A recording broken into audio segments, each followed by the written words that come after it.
Need to fix the Dnsapi.dll DLL? I'm Sophie Chen, a senior Windows support engineer, and I'll walk you through the professional restoration of this core file. To start our troubleshooting for Dnsapi, you can follow my manual steps or use a utility for a clean environment review.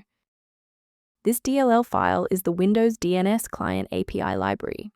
It handles the resolution of domain names into IP addresses, allowing all Windows applications to communicate over the internet using human-readable URLs on the PC. Now that you know how the file works, let's focus on the how and fix the issue. This error indicates a corrupted or missing Windows system file. Open command prompt as an administrator and run sfc/scan now to restore core components including the Dnsapi.dll. In the event the error remains visible, it indicates we need to verify the environment's ability to register new shared resources. A standard restart allows the Windows bootloader to rescan your system directories and potentially recognize and unregistered the Dnsapi component. Before you go, bookmark this video or click the like button.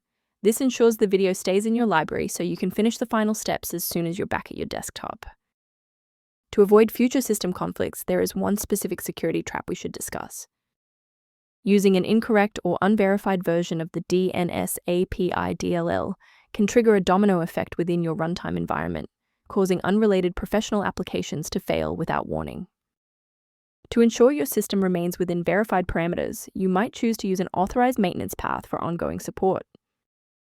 For users seeking a more stable Windows experience, the link below references a cleanup utility related to the Dnsapi and system libraries. I'm Sophie Chen. If this guide resolved the DLL error preventing the Dnsapi from launching, please subscribe for more verified engineering fixes.